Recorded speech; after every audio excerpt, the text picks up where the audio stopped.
Joining me are four panelists. We have Mr. Insaf Nizam, who is the Regional Specialist for South Asia at the International Labour Organization, Mr. Guna Subrahmanyam, who is the Southeast Asia Regional Advisor to the Migrant Workers Programme at the Institute for Human Rights and Business.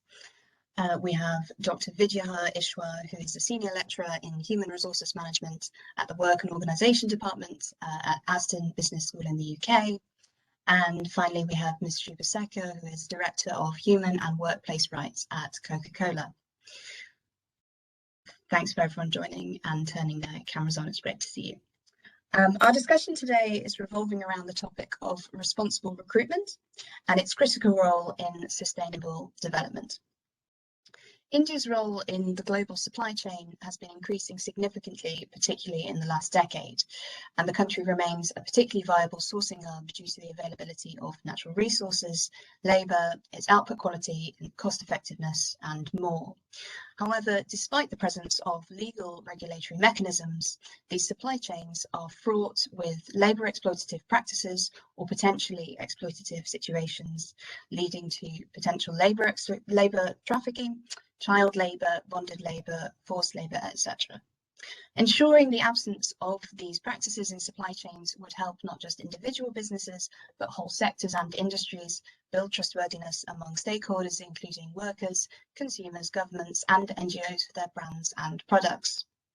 The COVID-19 pandemic has especially raised the question of whether current efforts are sufficient to tackle these issues, especially in our post-pandemic world, where the impact has been felt unequally by the economically and socially vulnerable. The impact on migrant workers globally has been astronomical, as businesses were forced to make quick and difficult decisions to lay off workforces, often unwittingly impacting the most vulnerable workers. And some unscrupulous employers used the COVID pandemic to erode workers' access to rights. The ongoing crisis highlights these fractures and weaknesses in providing social protection to a stratum that forms almost 90% of the informal economy. According to the UN Office on Drugs and Crime, migrants and people without jobs were among the groups most targeted by human traffickers, warning that the economic fallout and job losses due to the COVID pandemic have exposed millions more to this risk. Further, undoing years of work on poverty, a recent report has stated that India stands to see more than 23 crore people falling below the poverty line. And there needs to be an increase in revenue expenditure in India to target income support measures, which is extremely important to maintain livelihood and contain poverty.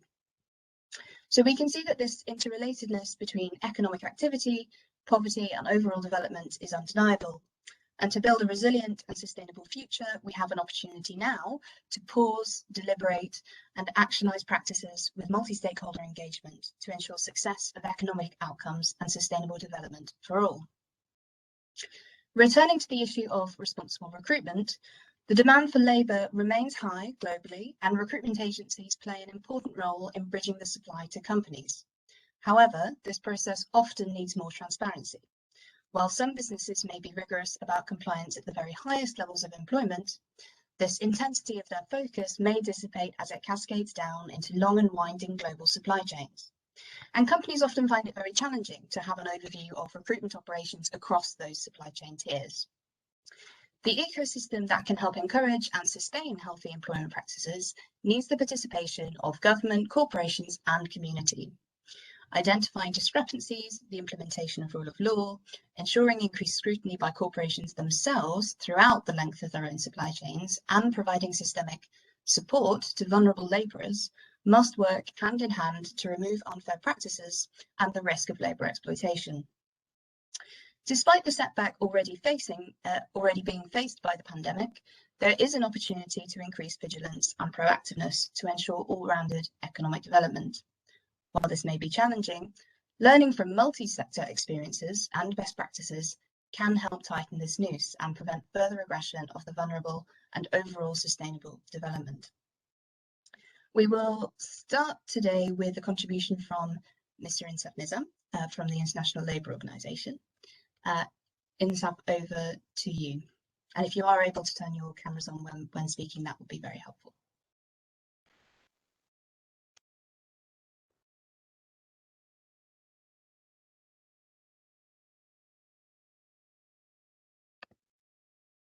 Thank you very much, Isabel. Okay, let me start from where you stopped. I think, building on some of the points that you already made. It is absolutely important to get recruitment right, not the least because it is at the beginning of the process of work.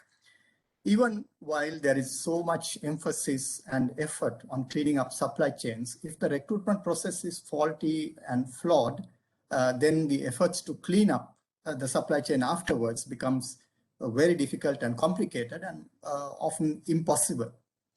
As we are not dealing with objects, but with human beings, the measures taken to address the consequences of improper recruitment can also harm the interests of workers as well as businesses, particularly the interest of workers who have already been victimized. Therefore, it is all the more important to focus a lot on prevention, while of course identifying, addressing and remediating are also very important. ILO's role in this regard has been multifaceted. As a tripartite organization that constitutes governments, employers' organizations, and workers' organizations, ILO sets international standards for the world of work.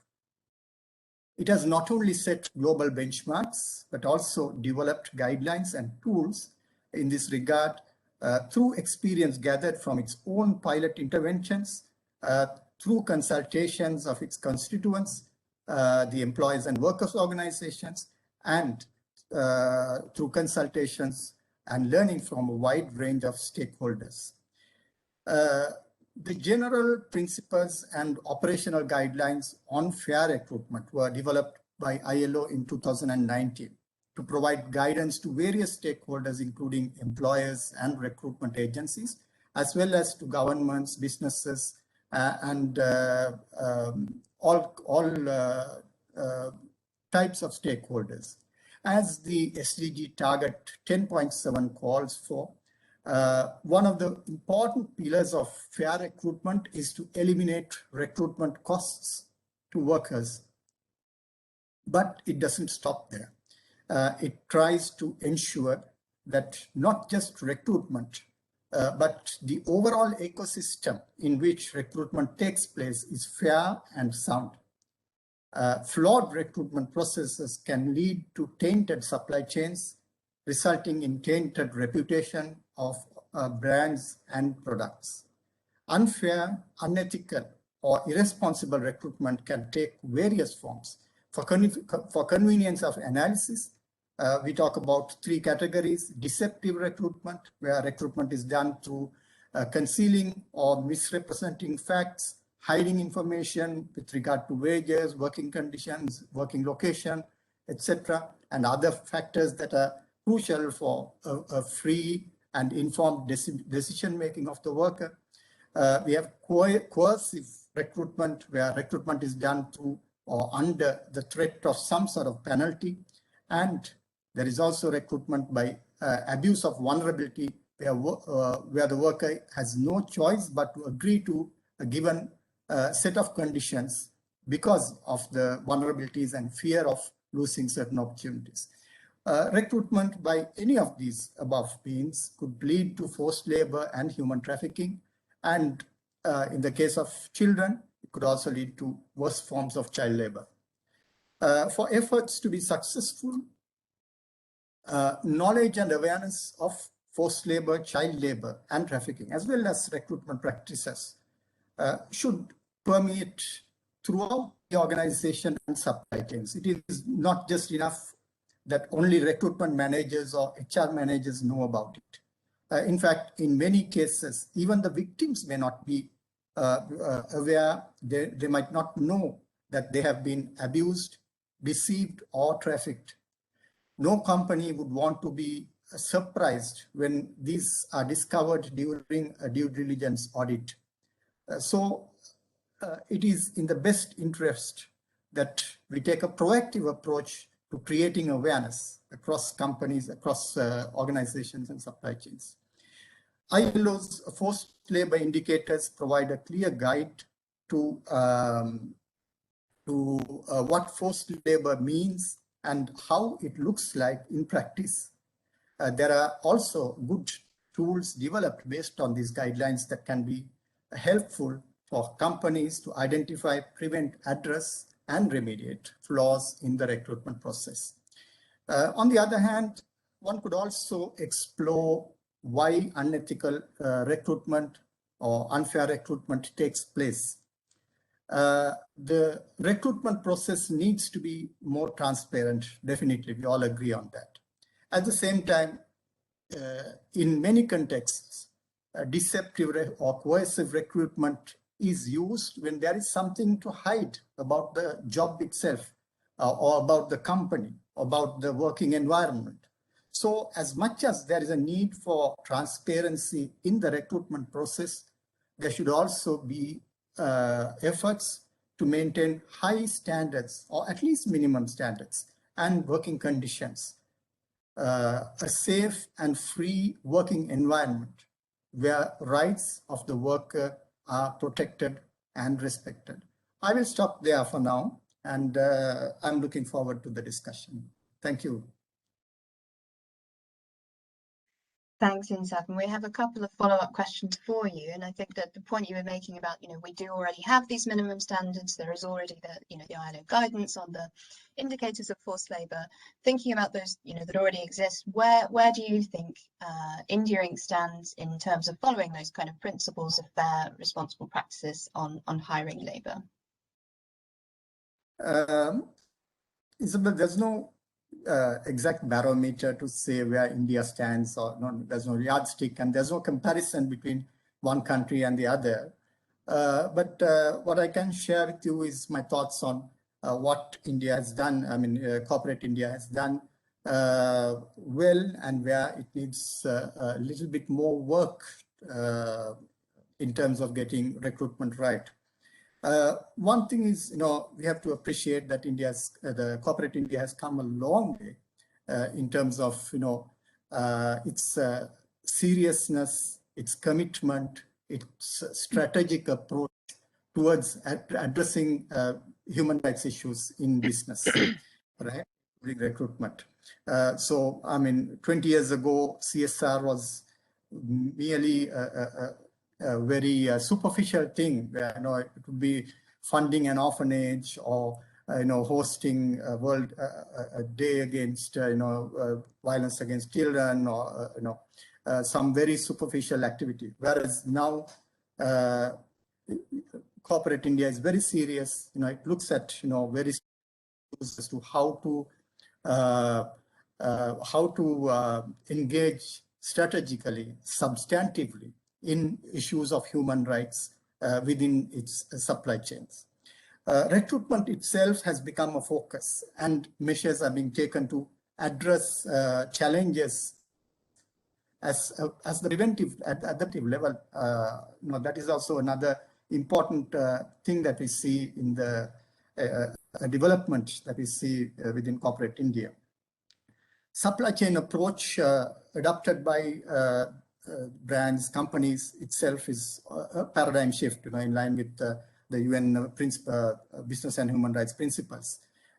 This shift has, I would say, taken human rights issues right to the, to all levels of the supply chain, rather than, I mean, the earlier approach was much more based on location, where everybody tries to clean up their factory, or their business premises, and to ensure that there is no child labor or forced labor or trafficking, or that recruitment processes are right when it comes to their company, their premises.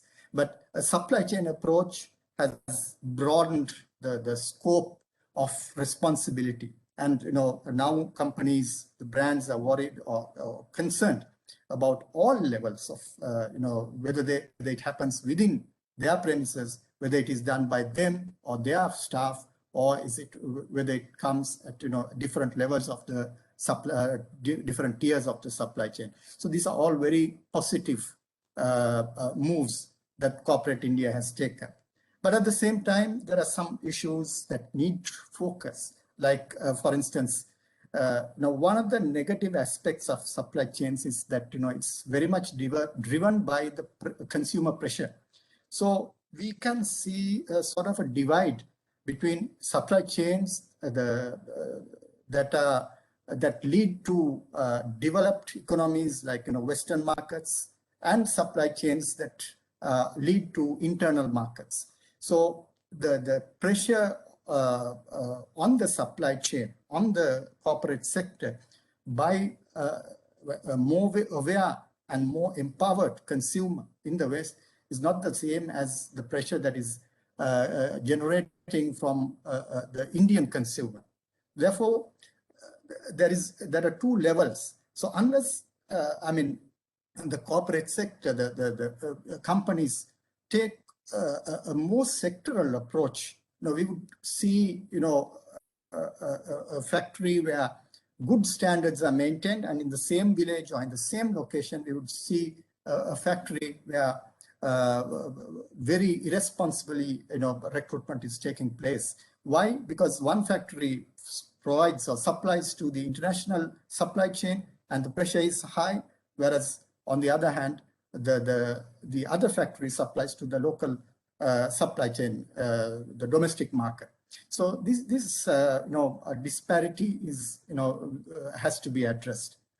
On the other, another one is that, there are a lot of tools and guidelines that are developed internationally that brings together good practices from various countries. But in a country like India, there needs to be more localization of this. And this localization can come only through the businesses, the corporate sector, the employers putting their hands and minds together and trying to identify what goes wrong in the local system, in the local environment, and trying to localize these tools and trying to find solutions to address the specific problems of this. This needs to be done a little bit more. On the other hand, I think to add another C word, we have coordination, collaboration. One needs more complementarity, right? Complementarity in the sense that, we see that different approaches are taken, but, everybody takes their own approach, their own way. We need to see that, some of these good practices are systematically mainstreamed within the corporate sector. And the culture has to change. Not everything can change through rules and regulations and even voluntary, codes of conduct. You have to inculcate that. It has to be a business culture. We have to develop a business culture. And for this, a very human-centric approach is needed. ILO's Centenary Declaration calls for a human-centric approach. Why? Because we are working with human beings. It's not the product, it's not the brand, it's not the supply chain. It's the human being behind it. Whether it's the employer, the owner, the company, the worker, whoever, it's the human being that is paramount. So yeah, that's how I would like to answer that. And just briefly before we move on, flag these issues that companies can be doing, the localization idea, the kind of complementarity, and of course ensuring that we put humans at the center of all of these initiatives. If you could quickly sort of summarize in what you think are the gaps and opportunities for the government on this issue as well, that would also be helpful, please. I think in a large country like India, recruitment has to be seen in the context of migration. I think, one of the panelists will speak on that more elaborately. Recruitment has to sort of hinge with a solid migration policy that looks into not only the worker, but also the context, the community and the family of the worker. Because sometimes, you can see that you recruit a worker, but actually the whole family moves and with the children, and with no monitoring of that system, the children can end up somewhere in the supply chain, right? Now, with the COVID pandemic, the latest global estimates predict that there will be 9 million more children in child labor by the end of 2022, right? So these 9 million, how many of them are going to end up in your supply chain? We don't know. So then a view towards, a large, a broader view connecting to migration is very important. ILO developed a policy paper on how to develop a roadmap towards inclusive migration. This is for India, and Niti Aayog, based on, taking a lot from the ILO policy paper, Niti Aayog drafted a policy. Now this has to sort of have more consultations, and this has to be adopted as a national policy with more development and enhancement. So this is an opportunity. Then a human-centered approach, as I mentioned earlier, is paramount for fundamental principles and rights at work issues to be addressed in the supply chain. Now, the new labor codes are there now. Now, taking forward these labor codes is a big opportunity as well as a big challenge to make sure that they focus on a human-centered approach to make sure that human rights are protected in the interpretations and the bylaws and the regulations of the labor code and how it is operationalized. That is another important thing. And even before we talk about or identify policy gaps and opportunities, we have to talk about knowledge gaps. There's a huge lacuna of data when it comes to child labor, when it comes to forced labor or human trafficking. For child labor, for instance, we are still using the 2011 census data, which gives a little bit of data on working children. There's no up-to-date information or data on child labor. I think India, the government has to have an open arms policy towards creating data to have data so that policies can be driven by proper information and data. It's a big country, it's a democratic country. You cannot hide a problem. There is no way to hide an issue. The only way is to acknowledge, quantify the issue, identify its characteristics, and proactively address it, and argue for your markets based on the action that you are taking, and not to, any attempt to pretend that there is no problem or to deny a problem is not going to work. I might be a little bit provocative here, but I think this is, unless we have proper data, it's going to affect proper policy decisions. Thank you. Thanks, Peter.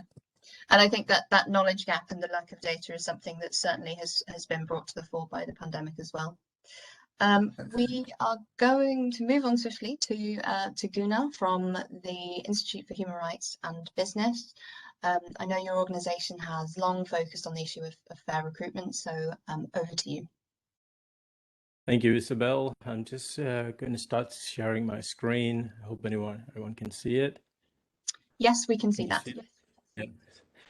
And very good afternoon, everyone, and hello from Singapore. And thanks to our IGM colleagues and CII for inviting IHRB to this event. At IHRB, we work on various salient and emerging human rights issues affecting businesses. This includes raising standards and best practice across various industries and sectors. Our program, Migrant Workers, is focused on how workers are recruited, in particular, the charging of recruitment fees to secure employment. Some of you here may be aware a major cause of exploitative or forced labor in global supply chains is the charging of recruitment fees to migrant workers. Migrant workers, including those from origin countries in South Asia, like from Nepal, India, and Bangladesh, often have to pay exorbitant amounts of money to secure employment in countries in the Middle East or Southeast Asia and other destinations. As shown on this slide, workers often bear all or some of the costs in the recruitment process. This can range from a few hundred US dollars to even $10,000 or more for informal fees paid to brokers and associated costs for visas, health checks, and other travel or work documentations. Such payments create situations of debt bondage and leave low-wage workers in vulnerable positions and other types of exploitation that Insaf mentioned earlier. With the pandemic, many of these issues have been further exacerbated, with many workers being laid off and repatriated, including without payment, highlighting other issues such as wage theft. To help address unfair recruitment costs paid by workers, a best practice operating principle that we promote with business is the employer pays principle, where no worker pays for a job and the cost of recruitment be borne by the employer, not the worker. Migrant workers are also key actors in the global economy. Remittances they send back home to their families are an essential part of a country's development. For example, in Nepal, remittances contributed to 25% of the national GDP, and this is a pre-pandemic figure. But debt incurred for recruitment processes reduces remittances. The ILO attributes that worldwide, the cost of illegal recruitment fees is about US $1.4 billion. This high cost incurred by migrants is a serious impediment to sustainable development outcomes. So the employer pays principle is a business commitment to ensure no worker pays for a job, and this commitment helps contribute to higher remittances for global socio-economic development, as well as responsible recruitment. And to drive positive change in the way the migrant workers are recruited, the Leadership Group for Responsible Recruitment was formed in 2016. The Leadership Group is a collaboration between leading global brands and expert organizations such as the ILO and the IOM, and a number of civil society partners, including Migrant Forum in Asia, our key partner for Asia. Coca-Cola, who will also be on the panel, was one of the co-founders of the Leadership Group. And through the Leadership Group, we work closely with 15 global brands. The concept behind the group is to use the brand's collective leverage to promote safe and responsible recruitment in global supply chains, the recruitment industry, and governments. All brands in the group are publicly committed to the employer pays principle and its implementation in their supply chains. Besides regional stakeholder meetings, the Leadership Group has organized strategic dialogue with governments and also the annual Global Forum for Responsible Recruitment for sharing of challenges and examples of best practice. And the issue of responsible recruitment is not new. With many stakeholders, business and governments, we are not having to explain what we mean and why it is important. Legislation for supply chain due diligence in an increasing number of countries, such as the UK, the US, and the EU. Besides environmental risk, the laws require the companies to assess and address human rights risk in their sourcing and supply chains, and this includes migrant labor. One example to note, the US withhold release orders, WRO, stopping goods at the US border. US Customs have clearly identified flawed recruitment practice as an indicator of forced labor and trafficking. For instance, PPE manufacturer Top Glove in Malaysia was forced to repay large amounts of recruitment fees charged to workers. We may start to see similar stricter action also from the EU's new directive for mandatory due diligence compliance. And as companies become more focused on the space, they will increasingly begin to look at how legislation and enforcement of rules in countries of destination and origin help them to ensure workers are recruited safely and ethically. There will be growing expectations on governments to ensure formal migration processes as well as regulated, transparent, and safe to minimize business risk. And while we should aim to ensure worker-centric models, it is important to understand that it is also about safeguards for responsible businesses from being undercut by those who continue to exploit workers. It is very important to ensure recruiters and suppliers in the region are well informed and supported in the requirements from global buyers and to meet those standards to be sustainable in the long run. Back to you, Isabel. Thanks, Gunnar, and that was very helpful to see that your slide there. How have you found that stakeholders, workers, other companies that are not members of the Leadership Group, governments, etc., have responded to the Leadership Group, particularly things like the employer pays principle, which is obviously a cornerstone of your work? Many Leadership Group members have started mapping and understanding labor in the supply chains to understand where the workers are coming from, what is the recruitment process, who the actors are. This helps them to make assessments of what is needed, where the risks are, and where to focus their actions. Many of them have also service level agreements with their suppliers for responsible recruitment of migrant workers. For instance, PepsiCo has incorporated the employer pays principle into their contractual requirements of its labor suppliers or recruitment agents by requiring compliance with their global supply code of conduct and monitoring compliances with its manufacturing sites through their global human rights assessment and sustainable sourcing program. And Nestle has also trying to remember what. Just give me.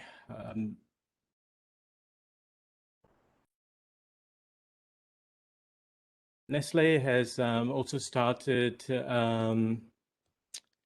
this partnership with the Fair Hiring Initiative to conduct capacity building for recruitment agencies and employers, and for pilot certification program.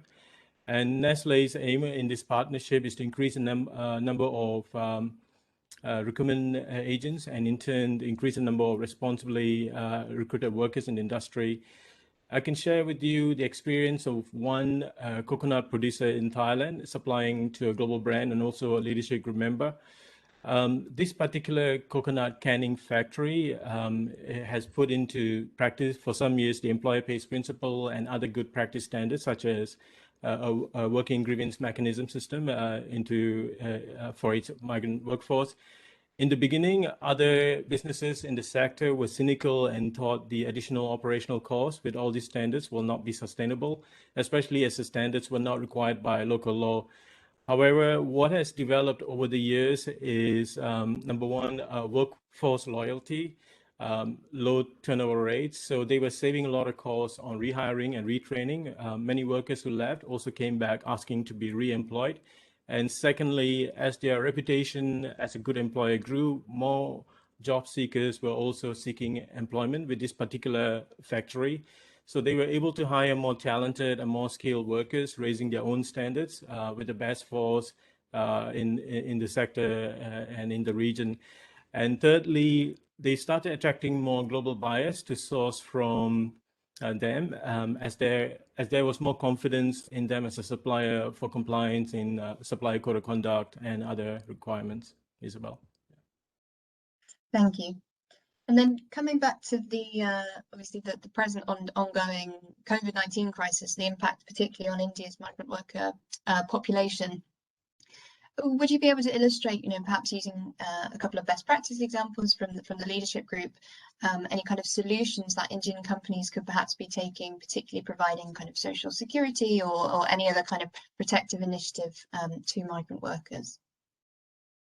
So through the leadership group and our work with global brands, of course, supply chains are complex, but there is a lot of work going on in this area with various stakeholders, including technology-based initiatives that global brands are looking at to help manage risk and compliance, including during the pandemic.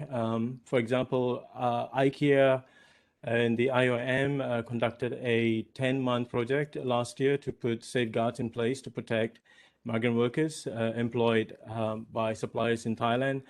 The project involved a number of IKEA suppliers to map the recruitment processes to help build suppliers' capacity for better protection of migrant labor in the operations. And the IOM has also developed a series of best practice guidance for employers and recruitment agencies, specifically for the pandemic. You can download this from the IOM website.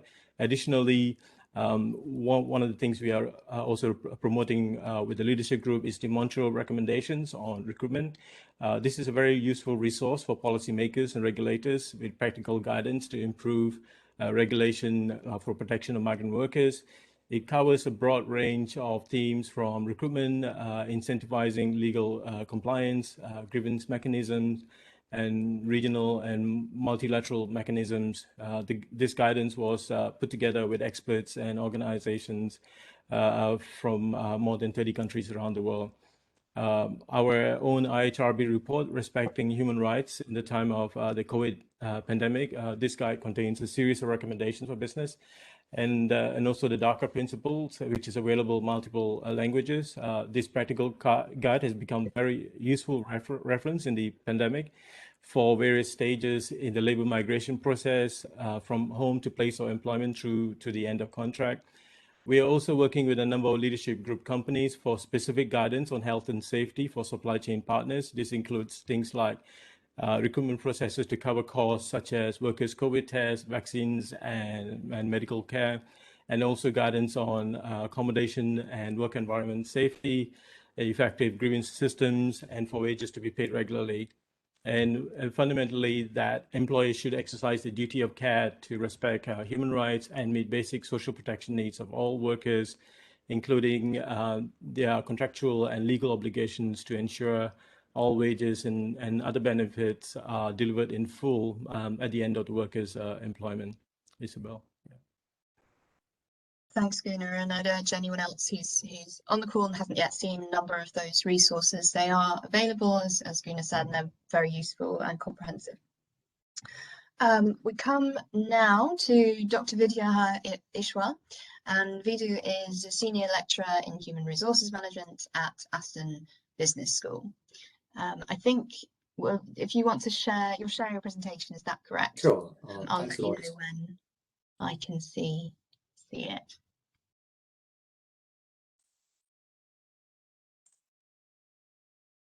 It's just coming up. Can you see it now? Yeah, we can see that.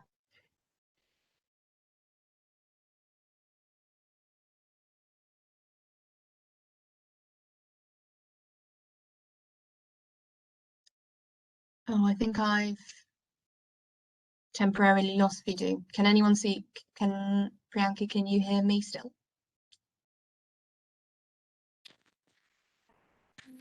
His bandwidth is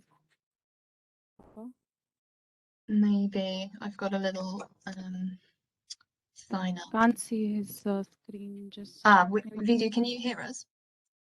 Oh no. no. I'll wait a couple of moments and then.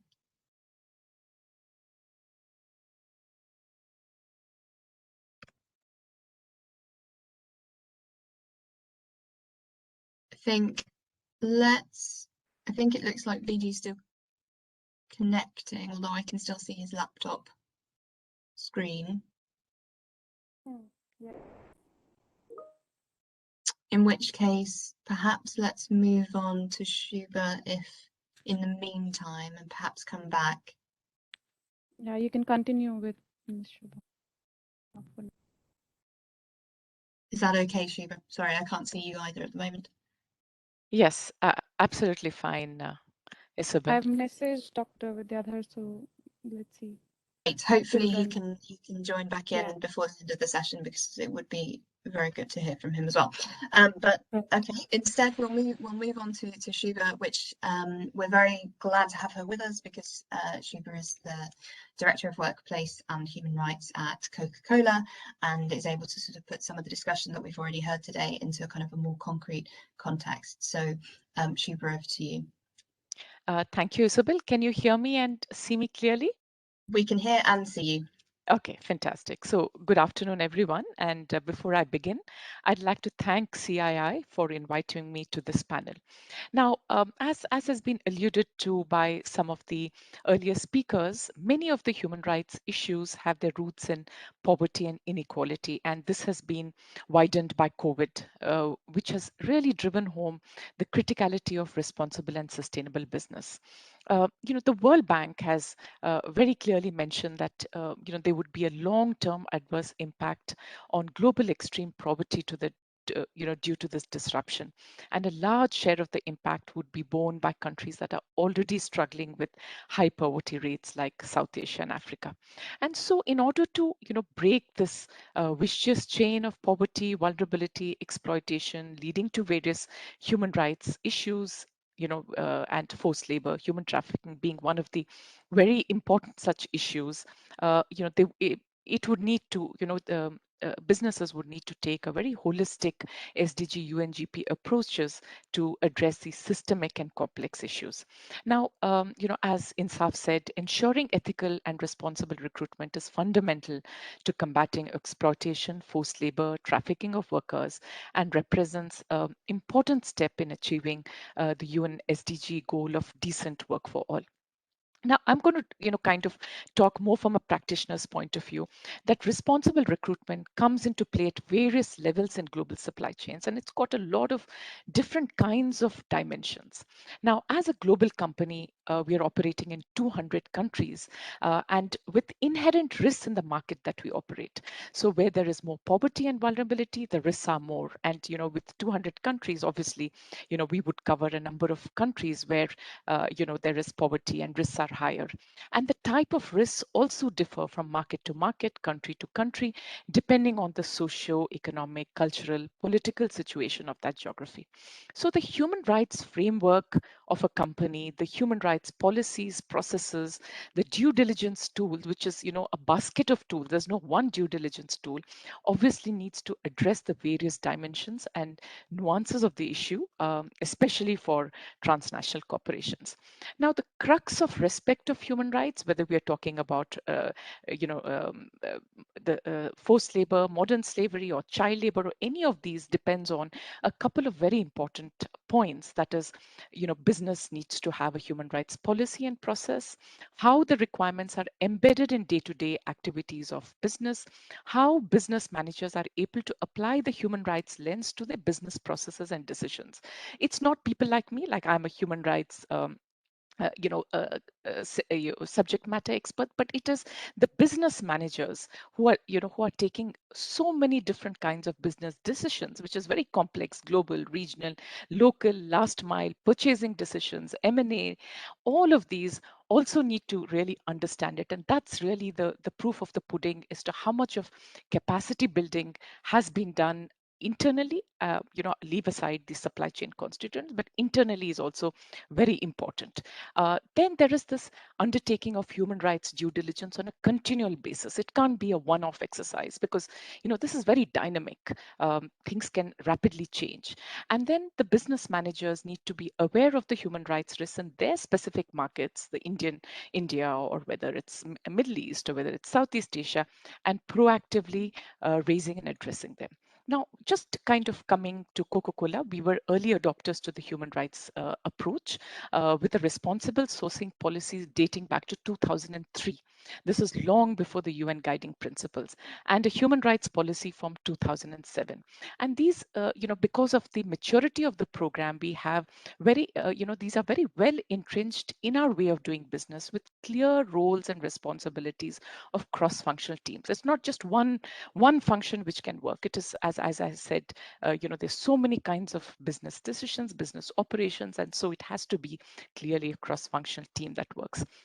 Now, coming to supply chains, that's also varied. So when we're looking at manufacturing locations across the world, these are the four walls. So these are easier, though the issues are complex. But when you're talking about four walls, you can look at it a lot more with rigor. And so we test adherence to our policies in our Tier 1 supply chain by routinely conducting third-party assessments at company operations, our bottling partners, and our supplier sites. And responsible sourcing and third-party assessment program is embedded in our supplier authorization and procurement processes. So each year, the company facilitates almost 3,000 audits worldwide, and we've completed more than 25,000 since the program began. And when these assessments are done, there is a specific focus on egregious issues like forced labor, child labor.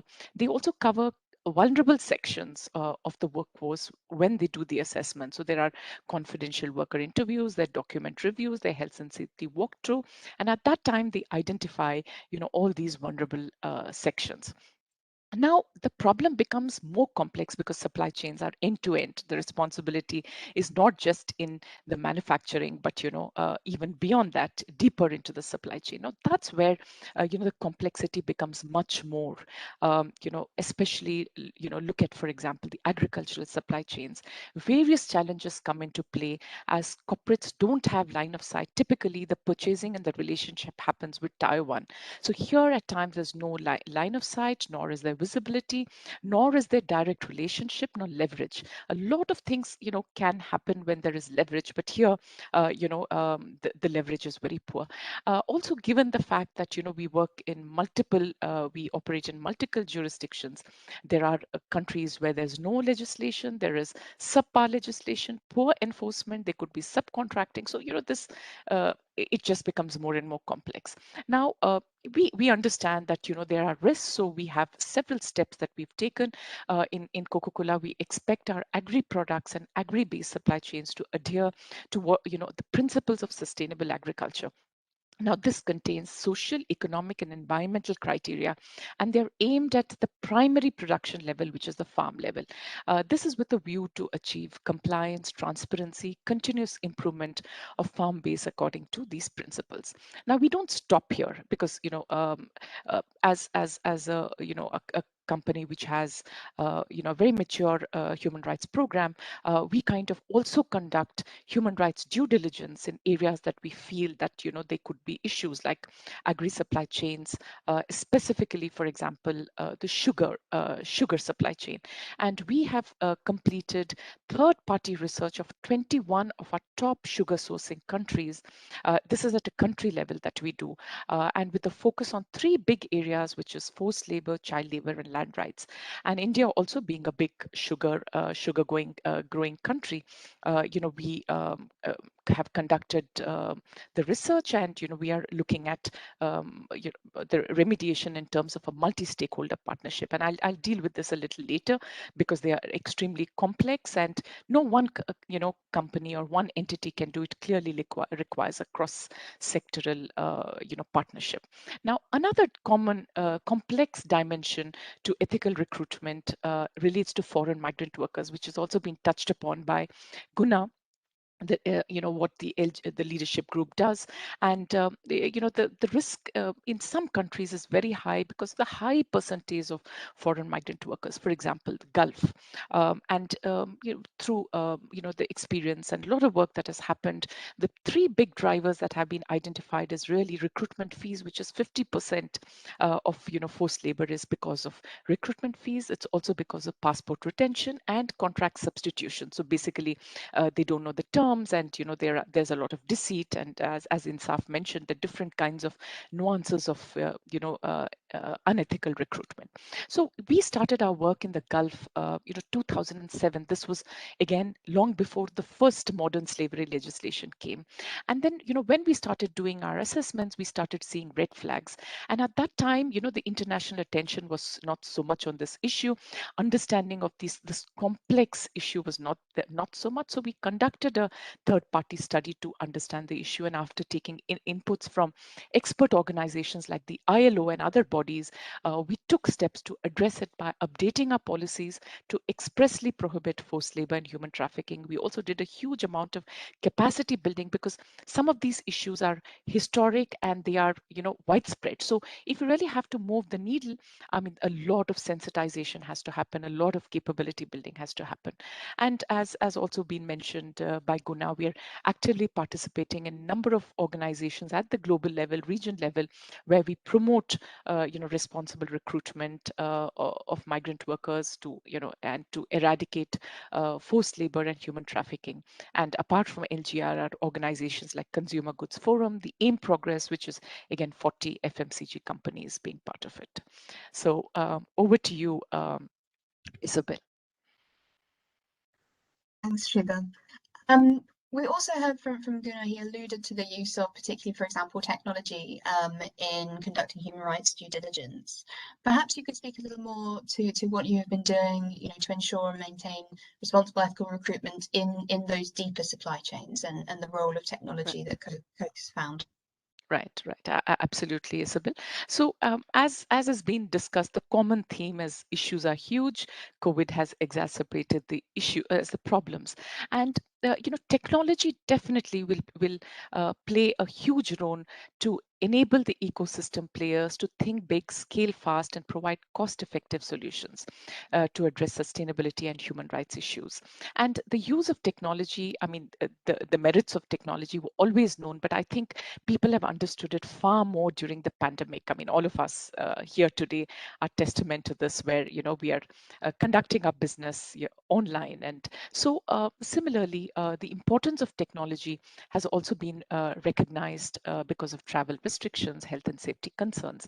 Now, we talked about effective human rights due diligence, which needs to be absolutely an essential part of standard business practice. Now, technology can play a big role here to gather, as a tool to gather data continuously, map supply chains, gain transparency, provide data and red flags, and help in prioritization. Now, we see a huge potential to use this to conduct, modern slavery due diligence in global supply chains. Now, I alluded to it, but just to understand, how we are using, I'd need to kind of go into a little bit more of what exactly is modern slavery. So, in recent years, the international labor recruitment industry and its accompanying human rights risks have become a point of concern for, not only companies with global supply chains, but governments, the spate of legislations, international bodies, NGOs, investors. Now, ILO mentions, kind of has given an estimate that there are almost 170 million workers who've left their home countries to find, jobs in other countries and to better their lives. And they're hired through a network of agents, starting from their villages in their home countries till they reach their place of work in the receiving country. Now, there's a widespread lack of accountability or regulation of these agencies, and this exposes thousands of migrants workers to exploitation and, risk of forced labor, impacting almost about 21 million people adversely. Now, while we routinely conduct, third-party assessments of manufacturing locations to test adherence to ethical recruitment principles in our workplace in the receiving country, but there are three issues that we faced, and obviously many companies who are trying to address it would have faced similar challenges. First is that many of the issues arise before the labor comes into the workplace in the receiving country. Now, this issue of modern slavery is different from, let us say, a health and safety issue which happens within the four walls of a manufacturing, or let us say an overtime again which happens within manufacturing. But this is goes much beyond the territorial jurisdictions and into other countries also. Second, that the auditing and due diligence do not reach the contracting level in the country of origin, as the worker comes to the foreign country through a network of agents.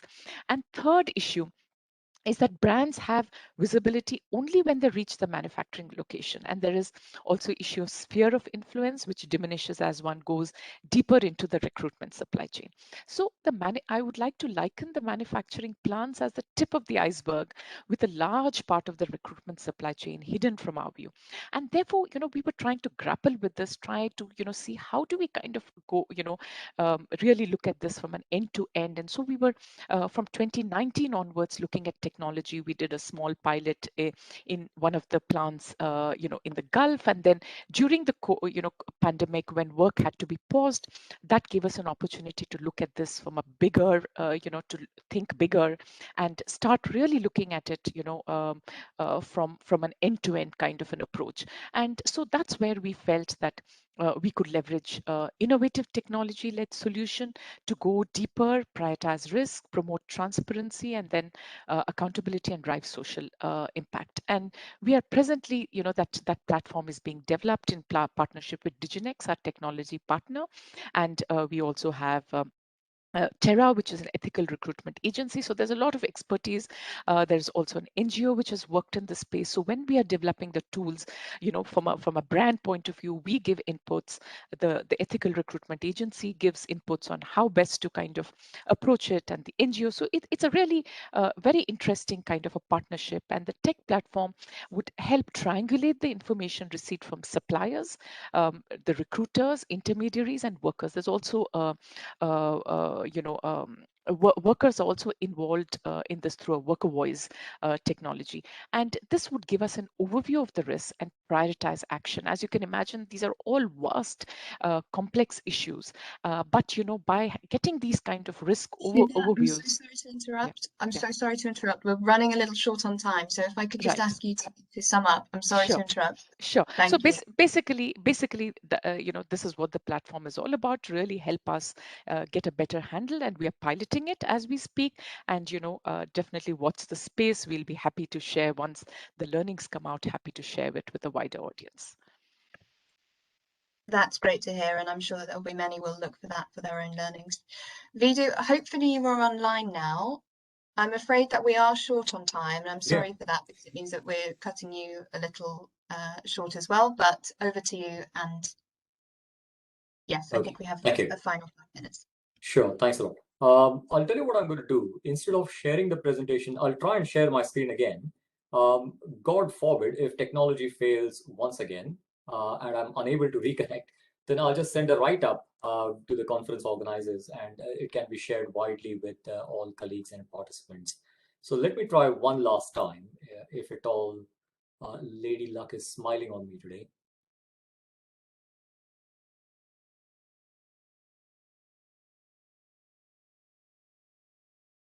Yes, we can see Can you that. see? Great, great.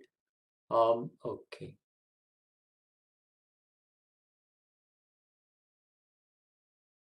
Very well. So talking about responsible recruitment, I mean, my starting proposition is irresponsible recruitment is closely linked with driving down the wage bill, the labor cost. To give you a very specific and concrete example, if I were to buy either in a high street in London or online, a Nike t-shirt today, just a basic no frills Nike t-shirt today, it'll cost me roughly around between 20 to 30 pounds in the UK. If I were to manufacture the t-shirt here in the UK, the labor cost would be about 10% or 15% of the retail price. If I were to manufacture the same t-shirt, basic no frills t-shirt in India or in Bangladesh, which happens very often, the labor cost is less than 1% of the retail price. Now, where is 25% of the retail price and where is 1% of the retail price? And that's where all the irresponsible recruitment and abuse of human rights begins. Now, if you look at the Global Slavery Index of 2018, what it suggests is that if you look at the countries, the largest consumers of the products of modern slavery are these highly developed economies: US, Japan, Germany, UK, France, Canada, and South Korea. It would not escape your notice that India exports to many of these countries. In fact, one of the largest trading partners is America, followed by Germany, UK, and many other countries. So these are the largest consumers of the products of modern slavery. If you look at the top 5 products which are at risk of modern slavery, then these are the ones, the technology gadgets, laptops, computers, and mobiles. That market is 200 billion US dollars per year. Garments obviously gets a lot of press media, 127, 128 billion dollars a year. Agriculture, as Shubha mentioned earlier, then we have fish and fish produce, around 13 billion, coca and sugar, which also Shubha mentioned earlier in her presentation. Again, you will quickly notice that India exports a lot of these products to Western markets. Okay, garments in particular, but also laptops, also fish and fish produce, agro-based produce, and so on. So that's where the vulnerabilities come in. Now, there have been a number of voluntary codes of practice, which Insaf mentioned earlier in his presentation. I hesitate to say this, but by and large, these voluntary codes of practice have been a comprehensive failure. And it is precisely for that reason that many countries in the West have come up with what is known as extraterritorial anti-slavery laws, which promote transparency in supply chains. And I've given a list of various laws which have been come into picture fairly recently in the last 5 or 10 years. Some are yet to be implemented, but primarily what these laws create is not just a civil liability in the form of financial penalties, but also criminal liabilities for MNCs and for their subcontractors beyond the first tier subsidiary. So if I'm a manufacturer or buyer based in UK or in US, I'm not just responsible for transparency of supply chains up to the first tier, the subsidiary based in India, but also beyond. Just to give you an example of the French Penal and Regulatory Code, which came into effect in 2017, what we find is like the penalties could be from anywhere 1 year to 5 years of imprisonment, and the financial penalties could be up to 7.5 million euros per incident. Now that's a substantial penalty which could be imposed, both criminal as well as civil liabilities. What are the effects of these extraterritorial anti-slavery laws? I mean, what we see is that many companies, many well-known companies like Walmart and Gap, have settled out of court several $1 million worth of lawsuits with labor unions and NGOs who have accused them of using slave labor, child labor in their factories in Asia Pacific region. So there has been a high alert in the corporate world about these anti-slavery laws, and they are quite happy to pull out their checkbooks and write a fat check just to settle a dispute out of court. I think Guna mentioned about the customs and border protection. Well, I just looked at the data last night, and in 9 months, they have detained 696 shipments. They're not allowing those shipments to cross the US border. There are 50 withhold release orders just in the last 2 months. Now that's millions of dollars lost of revenue. So if I'm a buyer, or if I'm a supplier based in India supplying to say Walmart in US, and if I have been accused of using child labor or slave labor or whatever you call it, and if the Customs and Border Protection Agency has been informed, all it takes is a click of your mouse. I mean, it's an online form that you fill out.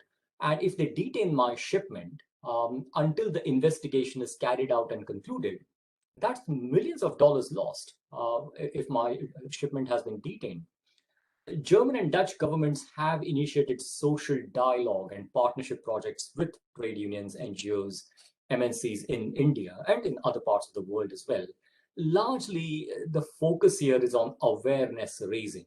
So training workers or worker representatives, maybe to some extent of local factory owners, on what are these extraterritorial anti-slavery laws and why is it important for you to adhere to these laws, to follow these laws. Otherwise, you stand to lose business, and we stand to lose millions of dollars in revenue. Challenges for businesses operating in India. Well, Guna mentioned about DACA principles, which his organization IHRB has been very much instrumental. I looked at the core principles of the DACA principles, and the first 2 core principles are all workers are treated equally and without discrimination. And the second one is all workers enjoy the protection of employment law. Now, if you apply that to the Indian context, I mean, the picture becomes rather dire. And we all know that more than 90% of all employment in India is informal, precarious type of employment. Within that 90%, over 80% of all workers who are employed in the informal sector come from scheduled castes and scheduled tribes, the lowest in the social ladder. Social disadvantage often goes hand in hand with economic disadvantage. So over 80% of all workers employed in the informal sectors are SC and ST workers. Many happen to be women and children. So we are talking about fragile populations, most vulnerable populations. Insaf mentioned about the population census. I mean, yes, we don't have access to the 2021 census. We are relying on pretty old data, but even that old data tells a tale. If you look at what has happened in the 10 years between 2001 to 2011, child labor in the age group of 5 to 9 years, the most vulnerable children that you can think of, that population has increased by 37%. And talking about employment law, all workers enjoy the protection of employment law. Good Lord, less than 10% of all workers in India enjoy protection of basic employment laws like minimum wages, health and safety, or job security provisions. So we are miles away from, we have a mountain to climb when it comes to protecting human rights in supply chains, responsible recruitment, and everything that goes alongside. Engaging with stakeholders, I mean, there's a good reason why corporates or governments should engage with stakeholders such as trade unions. One, because union membership in India has increased from around 35 million or so in 2008 to just over 100 million in 2013. And that period coincides with the economic financial meltdown that we witnessed in 2008. So the union membership has more than tripled. If you look at the growth rate of union membership, the compound annual growth rate as we call it, female union membership has grown by 21% in India as against male union membership of 9%. And that's interesting because that shows that unions are taking a proactive approach in recruiting women, particularly in sectors of the economy like agriculture, construction, and even manufacturing. Union membership amongst scheduled caste and scheduled tribe workers in casual employment, the most precarious forms of employment, has increased by 40% or is higher at 40% compared to, say, OBC and others, which is around 28%. If you look at the IR code, again, which was mentioned earlier in this session, it is one of the new labor law reforms, the Industrial Relations Code. For the first time, to the best of my knowledge, to the first time in the history of independent India, this code allows trade unions to recruit workers as young as 14 years of age as union members. And I imagine that creates a moral dilemma for trade unions, but it also creates an opportunity because, I mean, even if you take the conservative estimate, that adds 10 million children who are currently classified as child workers in India into the union fold, if unions proactively recruit these workers. Just to quickly conclude, I mean, irresponsible recruitment and violation of human rights is no longer a good business case. Sadly, it is often portrayed as there are increasing consumer preferences. I mean, there have been large number of studies done by marketing gurus and marketing academics. If you look at Harvard Business School, Forbes, IBM studies, they increasingly suggest that anywhere from 50% to 88% of their samples, they suggest that there's an increasing consumer preference for ethical companies for investment, but also ethical goods for consumption. Over 8,000 top companies have signed up to the Living Wage campaign here in the UK, and it's not out of altruism. It's for material reasons, and there are good reasons. I'm not a great believer in this altruistic approach. Transnational anti-slavery laws do create civil as well as criminal liabilities in Western jurisdictions. So I think that's a strong red alert for countries or businesses operating in countries like India or Bangladesh or Vietnam or in other parts of the global south. The cost of litigation and the reputational damage can be prohibitive. Just to give you an example, I'm sure, Isabel, you are aware of this. Boohoo, which is an online retail company, it was accused of using modern slavery in its factories here in the UK in Leicester. This was in the middle of pandemic in June 2020. Their share price tumbled from 413 pennies on 13th of June to 229 on 11th of July. So what we are saying is that in less than 1 month, Boohoo's share price was eroded by 45%.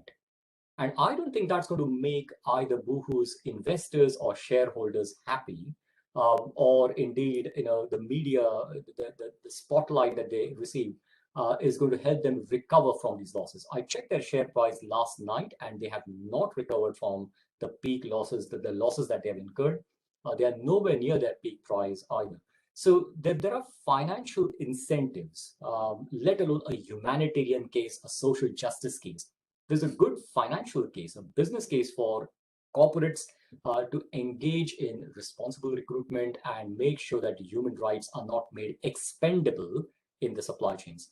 I think I'll stop here. Thank you.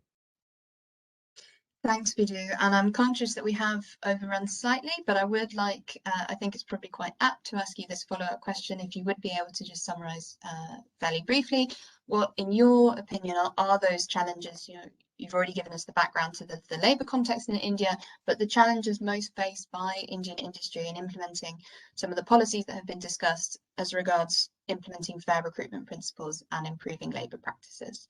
And then I think we will need to wrap up, I'm afraid. I think the major challenge is the lip service that is often given to stakeholder engagement. I think if we move away from that and engage with trade unions, with NGOs, in terms of not just recruiting workers, but also protecting their rights. And let me give you an example over here of the fish industries, the fish processing industry. Trade unions in India in 2 states, again, to narrow it down, in Andhra Pradesh and in Kerala, have organized more than 20,000 fish processing workers who are largely migrant workers coming from poorer states like, say, Chhattisgarh, Jharkhand, who come to Andhra Pradesh and Kerala in search of employment. Very often they are paid less than $1 a day for 12-hour shift. And 20,000 of these people have now been organized by trade unions. Trade unions have engaged with local employers to improve their standards of living, to improve their wages, the terms and conditions of their employment, where possible to rescue and rehabilitate child labor as well as slave indentured labor. So one of the major challenge for companies operating in India is to engage with these stakeholders. Secondly, also raise awareness amongst their own HR departments, CSR departments about this modern anti-slavery laws. Very often what has happened is corporates have simply said, well, we comply with the law of the land, which means the domestic law. The domestic law says now in India that, well, I can legitimately employ a 14-year-old child in my factory. That has been the case since 2016.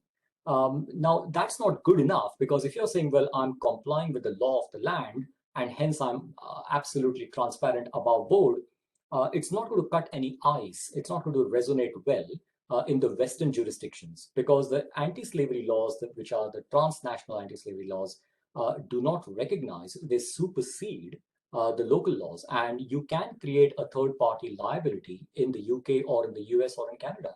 So I think it is important for corporates, and that's a challenge for them, that they should be aware of these anti-slavery, transnational anti-slavery laws, and make sure that their supply chains, not just the first tier, but downstream, beyond the first tier, comply with the requirements of these laws. Thank you. We are at time, so we will log off now. Just to thank everyone again for participating today and for giving your time and contributing to today's discussion. Vidu, Shubha, Guna and Insaf, and also to everyone at CII, Priyanka, who's been working behind the scenes. Thank you very much again, and enjoy the rest of the summit. Thank you. Thank you so much. Goodbye. Thank you very much indeed. Thanks so much. Thank you. Bye. Thank you.